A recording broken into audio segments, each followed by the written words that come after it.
Close your eyes for a second. Picture the version of America you were raised to believe in. Not the glossy one, the ordinary one. The one where hard work meant stability, where a single income could hold a family steady, where the ground under your feet felt dependable. And then one day, maybe gradually, maybe all at once, you realize that world is gone, not fading, gone. And you're left trying to understand when the floor shifted and why no one warned you. This episode is about that shift, about the dream that used to be so common it didn't even feel like a dream, and the quiet shock of waking up one day to find it missing.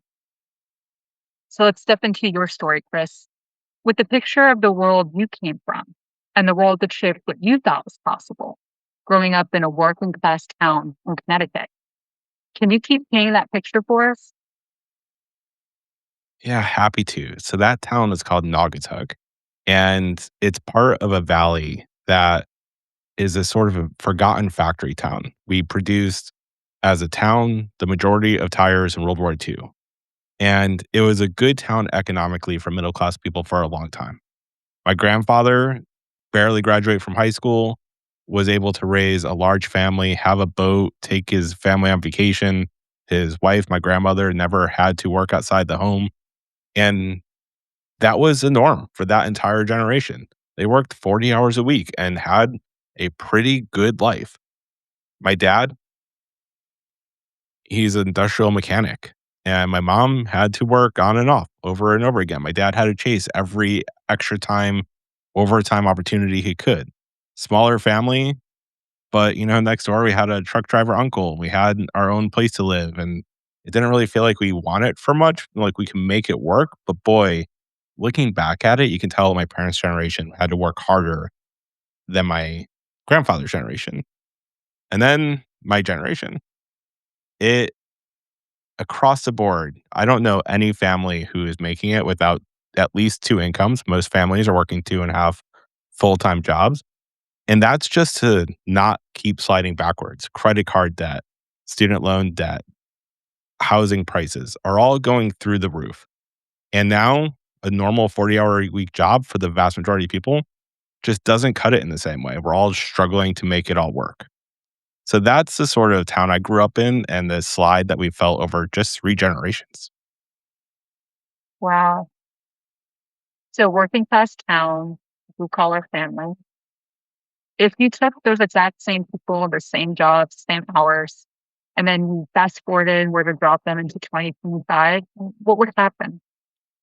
Yeah, so quite literally, we took my grandfather doing the same job, same amount of hours, dropped him into 2025 at current wages and current costs. He would be living below the poverty line. We would all be straight up poor.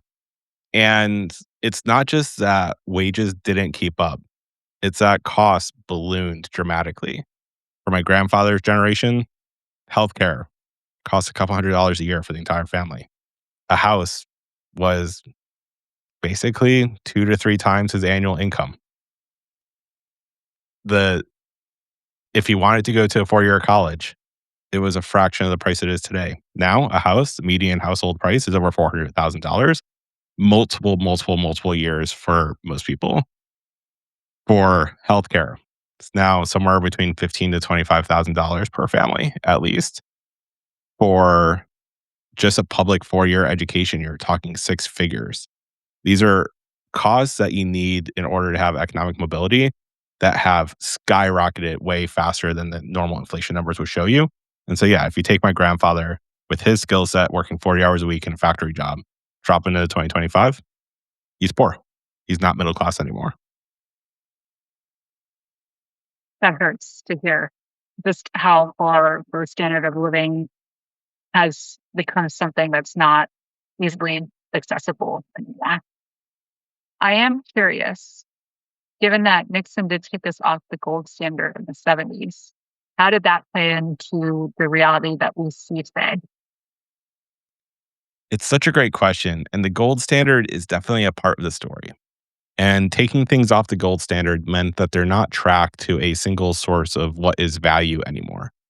And at the same time that our country was experiencing economic turmoil that led to us being taken off the gold standard in the 70s, other countries, and we don't need to get into this right now, made different decisions than we did. The US decision was basically to minimize how much government was doing, to maximize what corporations could do. Other countries took the route of actually maximizing what government could actually provide, holding it to a higher standard. And you have this sort of case study over 40 or 50 years that show what happens when you just force government to actually be better for people versus forcing corporations to take over. And that's the biggest difference between what's happening in the United States and what's happening in some other countries around the world who experienced the same thing 40 or 50 years ago. But yeah, taking up the gold standard, just to come back to your actual question, I think it really opened up the door for the financial industry to get a lot more creative with different tools that increases the price of everything. And let me just give you an example. The gold standard, I think, increases the likelihood that financial institutions wants to bundle a whole bunch of mortgages together. And they sell those securities, they call them. Those securities are used to take out other debt. It gets leveraged, at least 2008 financial crisis. Well, we all lived through that in some way, shape, or form. But what most people don't know is over a quarter of the homes sold today is sold to big finance. It's not sold to married couples looking to move into a larger house or anything like that. And so all of that started, the financialization of every part of American life, I think really traces back to us being taken off the gold standard. You just don't see that same type of leverage tools being used before that. What's some other sort of foundational influences now on our currency though, right? So through the petrodollar being a major factor, and then also the rising influences of cryptocurrency.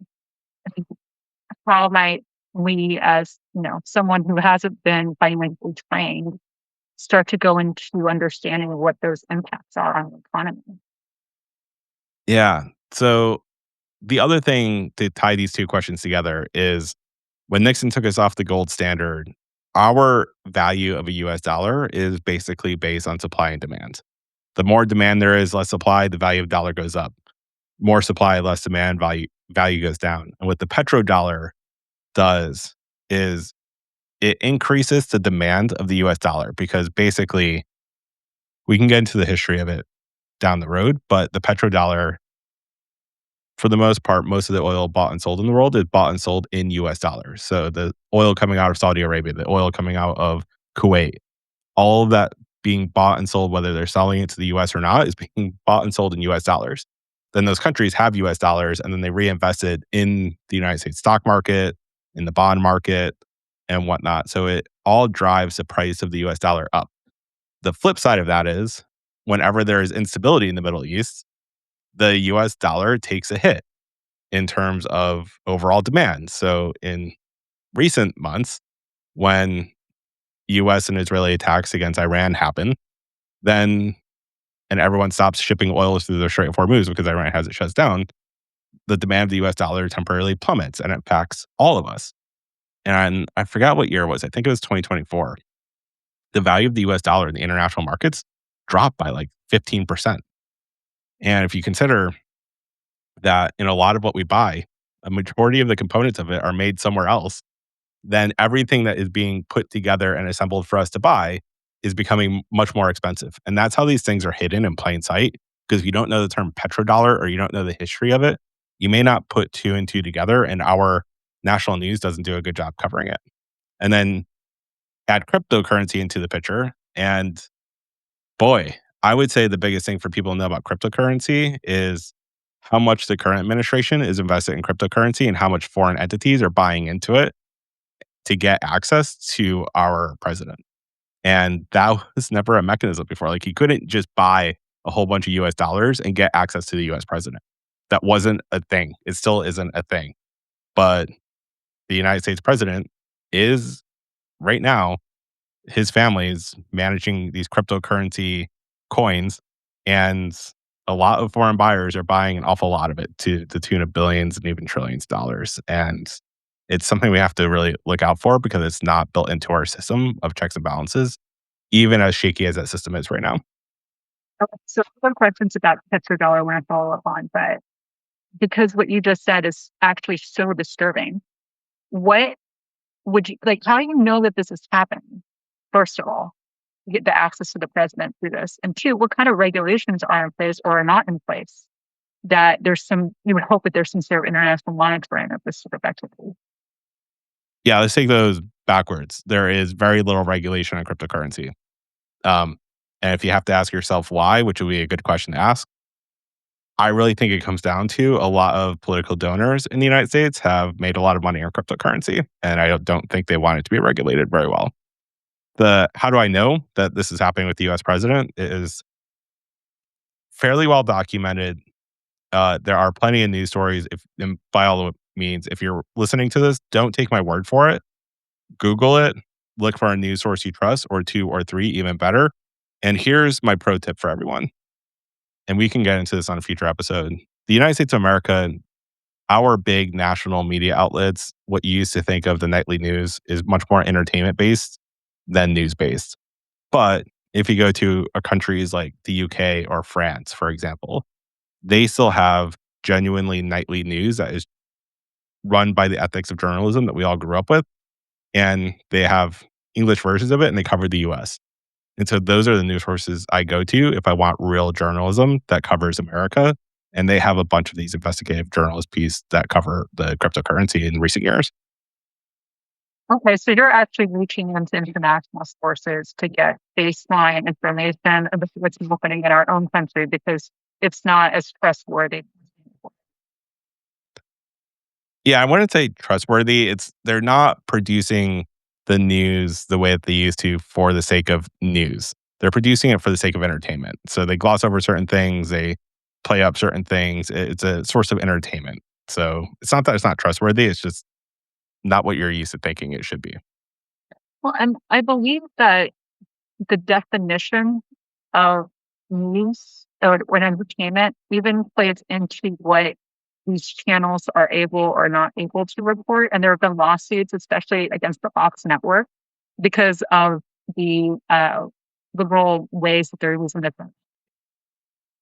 That's exactly right. And you can go right back to a specific case in Florida that happened against Fox News, where Fox News, the local affiliate of it, really intentionally took a story way out of context to try to stretch the law, and it worked.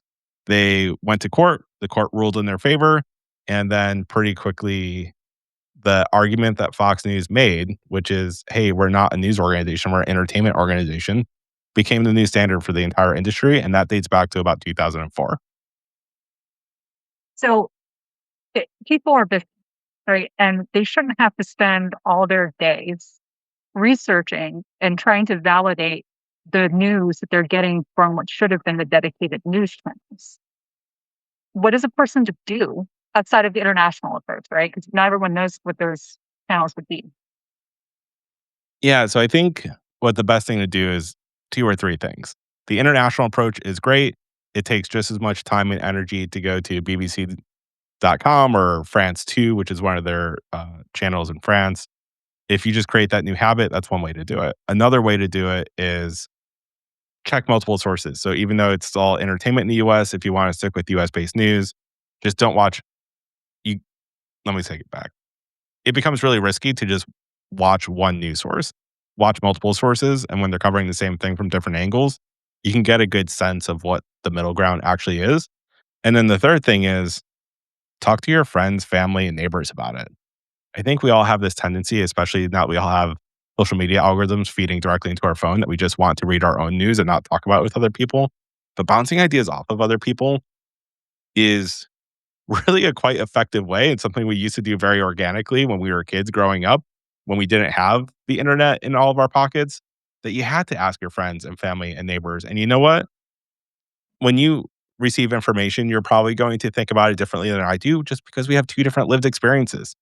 And we can't just trade lived experiences, except that we kind of can if we just ask each other and talk about it. So, one thing I would really advocate for everyone out there is as you're watching the news, as you're watching what's going on around you, great. If you have questions, ask. Ask the people around you and just don't stop asking. That's actually one of the biggest antidotes to the misinformation we're seeing today across the board. So I'm hearing stay curious, have conversations, and no matter what the source is, right? You double check and stay open minded to hearing a conflicting position.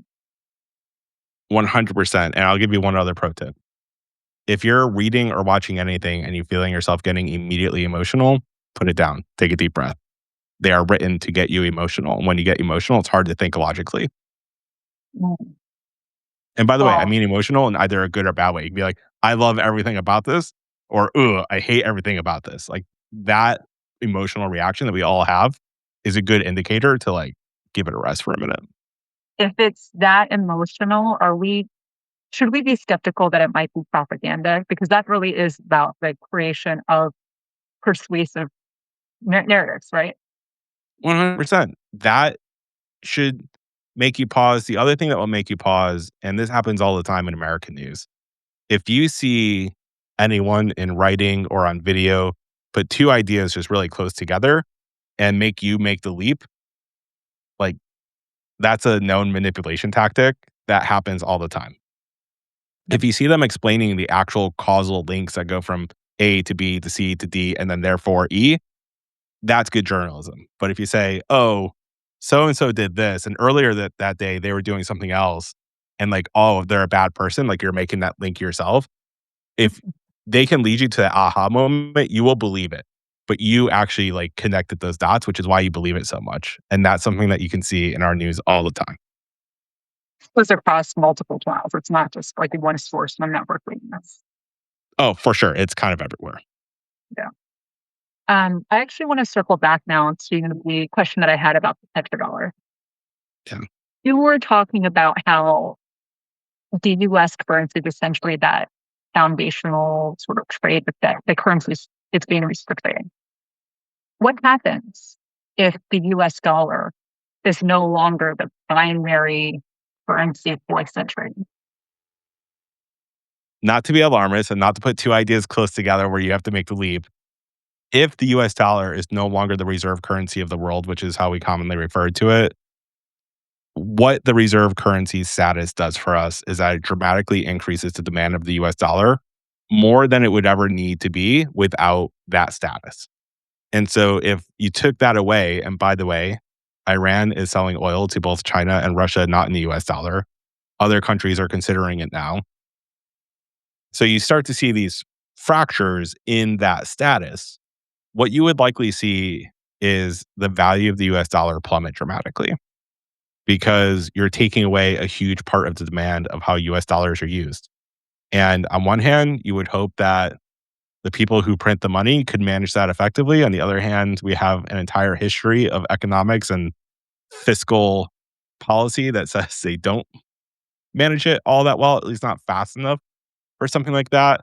And so if you think that inflation has been bad for the last couple of years coming out of the pandemic, and to be fair, it has been, if the United States was to lose the reserve currency of the world status, watch out for what would feel like inflation, but technically it would be something else. But to the end user, to us home owners and people just trying to make a living, it would feel the same way. Your dollar just wouldn't go nearly as far. And Okay. you're talking like if you thought the 15% or so inflation we had coming out of COVID was bad, it would be worse, a lot worse. Okay, so we're in this hypothetical situation, right? It would suggest that now the value of our currency is plummeting, and therefore it would almost create conditions of a depression like era, Yeah. right? Um, so can you tell us at all about this alternative currency that they're trading in? The alternative currency in terms of cryptocurrency or Oh yeah, that I assume I didn't even think about that. I was actually thinking about what the countries is that China and I think there was India at this now that you said that they were doing deals in other currencies. oh yeah. So what I mentioned a couple minutes ago was really oil deals that are being done in other currencies. So being done in the Chinese currency, India is starting to do some international deals in their currency. Regional deals has always happened in some other currencies, but the oil one is the one that is really the one I think to like to look out for is the one that historically has been the backbone of the reserve status that we've had as the US dollar. And the only deals for a long time that were done outside the US dollar were black market deals in oil. Now that China is openly doing them, now that Russia is openly doing them, now that India is looking at doing that, watch out. No one could tell you how fast that will change or how many countries will want to do that because the other thing that props up the US dollar and reasons why countries keep choosing it isn't just the petrodollar system. It's also that a lot of people around the world trust US policymakers, which might sound laughable to those of us here right now. But generally, the people who run our Federal Reserve, people who run our fiscal system and decide how many dollars to get print, what rates are being charged, and whatnot, are the adults in the room internationally. And so when the 2008 financial crisis was happening, both our Treasury Secretary and Fed Chair were talking with leaders all across the country and giving them advice on how to deal with it. And a lot of countries, while China is a big market, big economy, are wary about how China manipulates its own currency for its own nationalistic ends. Same thing with some other countries that would likely be competitors to the US dollar coming forward. So we'll have to see how it all shakes out. Like, no one can sit here and tell you with a straight face, hey, I know exactly how this is going to go. But if the things I would look out for is this, if China or the BRIC countries, which would be like Brazil and India and Russia and China, all start to become the adults in the room of how they manage their currency.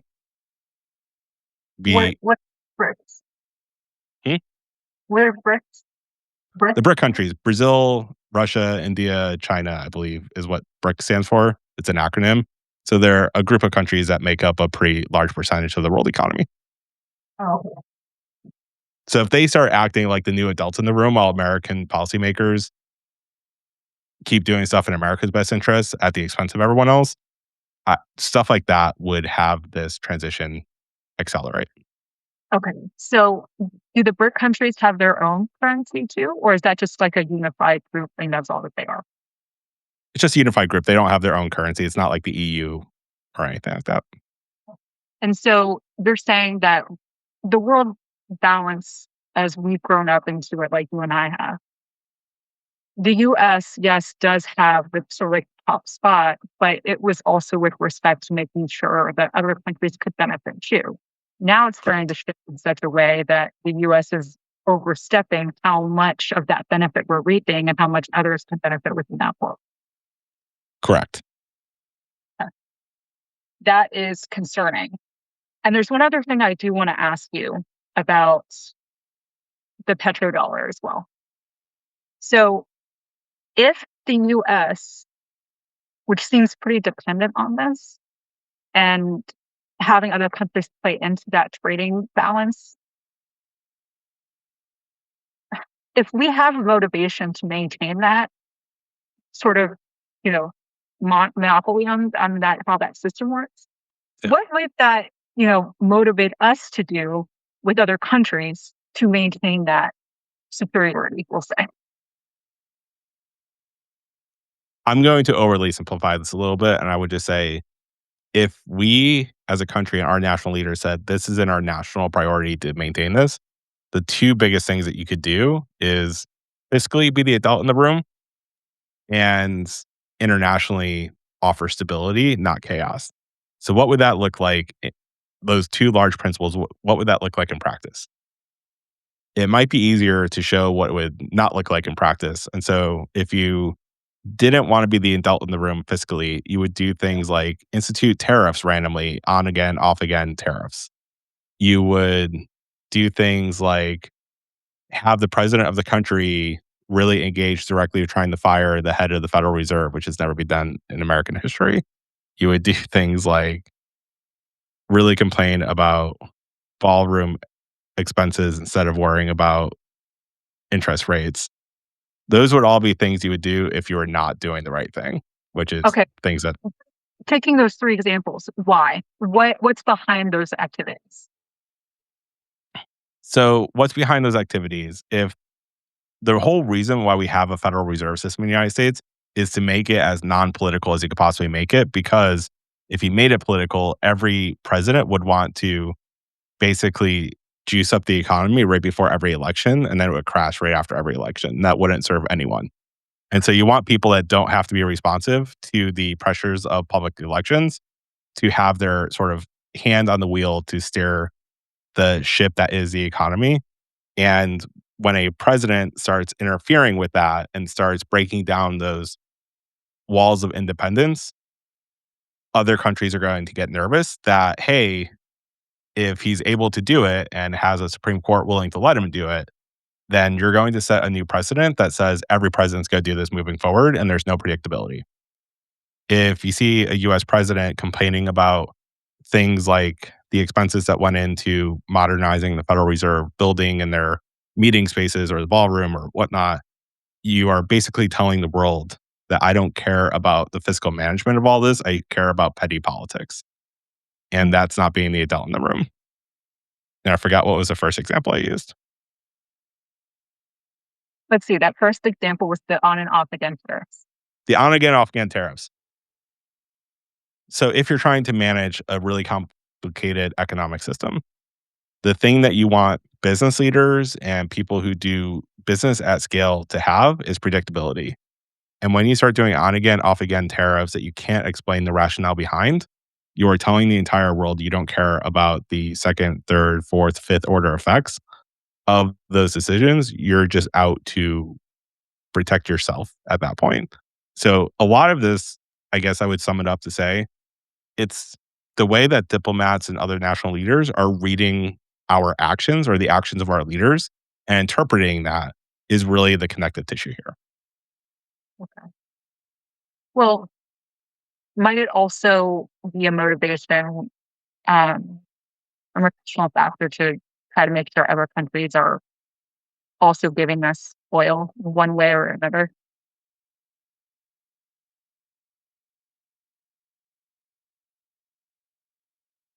I think the fixation of our current administration on targeting all the countries that have large oil reserves is also sending a very large signal to countries with oil reserves to not want to be so close allies of the US, right? If you go in and kidnap the president of Venezuela, as bad as a person as he is, that country has a massive amount of oil reserves.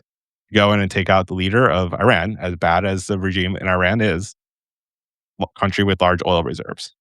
If you're talking about targeting Canada, large oil reserves, talking about targeting Greenland, large natural earth, rare earth minerals, at least. If you're actively targeting these countries with the largest military in the history of the world, the most advanced military in the history of the world, I think what you're going to tell every other country that has those sorts of natural resources that maybe we're not as good of friends as we thought we were, and that we should really look out for ourselves and not be so reliant on the US. This is the language of sort of international diplomacy I'm talking about. Yeah. And it's also not the first time I've seen this sort of play out because I mean, from personal experience, we were off war now. Yeah. I mean, And granted, it's a different story for why we went in, but not unlike what you just described. 100%. And this is the sort of stuff that, going back to what we were talking about the news, most Americans, especially when I went knocking door to door, like, don't really understand this stuff and it's not their fault. Like our nightly news doesn't get to this level of detail. Like we don't get to the connective tissue. We just always talk about the sensational headline of what's happening in the moment. Yeah. Well, I mean, thankfully though, like you seem to have had a lot of opportunities over the course of your history, being able to have networks and people who can take you perhaps beyond where you had started and like that humble town in Connecticut. Because I know that you eventually ended up going to Georgetown and at the West Point and like you made it out, which is amazing. But on another hand, I know that we've said like, okay, that the system is broken, but your own story might suggest that like, hey, if you work hard enough, you'll be able to make the system work for you, right? It's a fair point. It's one I come across multiple times. Here's what I would say. Mhm. Anyone who's been successful, who has been able to climb the economic ladder, if they're really being honest, have to admit that luck has played a huge part of that. In my own story, the fact that I was a third child and got to see the failures of my older 2 siblings, of them trying and ending up in the same spot, same neighborhood my parents, taught me at least 2 different ways to not do it before I found a way that did. It's also the luck of I was the first one in my family to go to college without knowing what college like, what made a college good or bad, and I happened to enlist in the military. I went to Kuwait and Iraq. I took my SATs again in Kuwait and applied for and got into West Point that has the most connected alumni network on the planet. And from there, I didn't realize the value of that network until years and years later. I lucked into it. And oh, by the way, once I lucked into that and was a successful graduate, that resets the bar of what people expect you to be at. And this is like the weird thing is also being lucky for me, just being a white male in our country. I get to decide what label I put out there. This weekend I'm going to spend time with my family and I'm looking forward to it. There, I'm just the youngest like sibling and very low in a good way expectations. When I go down to DC or talk about with my friends or with my day job, yeah, I'm a West Point and Georgetown alum. And I've done all this amazing work and they think I operate at an elite executive level, which I do a lot of times. But like I get to choose what label. If you just met me on the street, I don't have to tell you I went to those schools and we just get to hang out. Or if I want to try to impress you, I can use those labels. In the same way that someone with a different racial background in mind or um, women have a harder time than men in this, like you don't always get to be able to choose that. I get to be able to choose it. That was a huge part of the luck. And then the last part, I would just say, even with all that luck on my side, even with the talent I have and the work that I put into it, which is all real, by the way, I just don't think the path to economic mobility in this country should have to go through a war zone.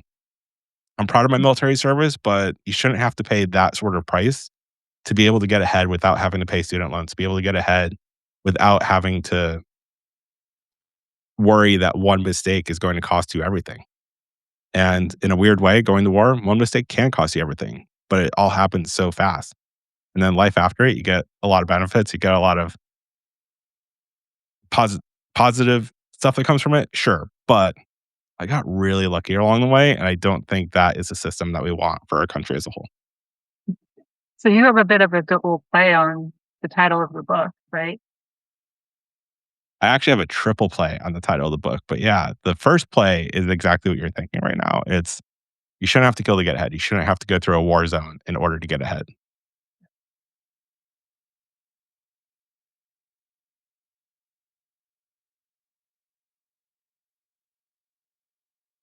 What are the other plays? Oh, sorry.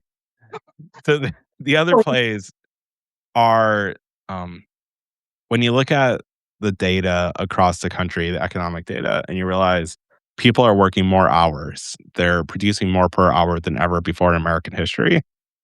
And at the same time, deaths of despair are going through the roofs. Loneliness is going through the roof. We are working ourselves to death. And you shouldn't have to kill yourself in order to get ahead economically.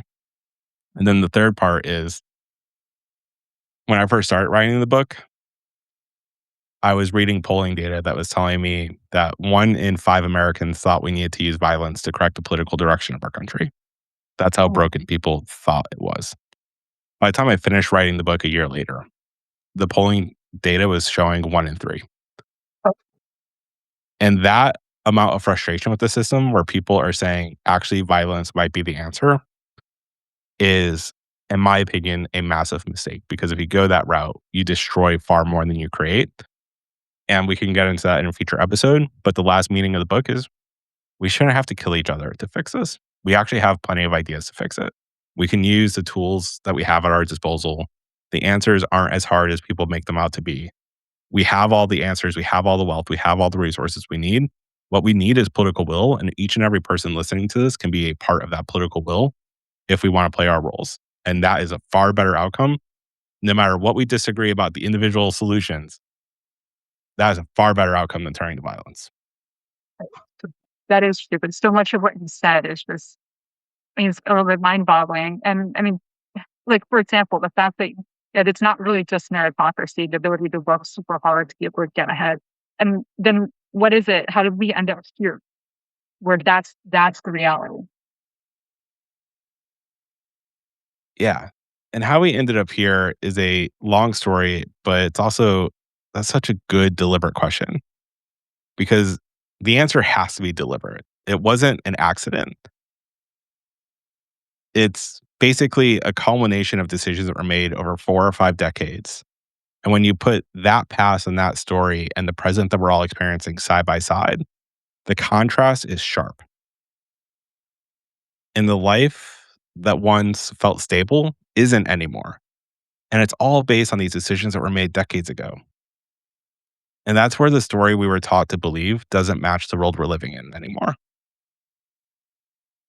So if the dream disappeared, someone or someone's helped make it disappear. And well, that's what we're going to do next episode. We're going to trace the moment the ground moved, the choices, the incentives, the architecture behind the shift. Because once you understand how the system was built, you can understand how it can be rebuilt. Thank you so much for being here, and we'll see you next time.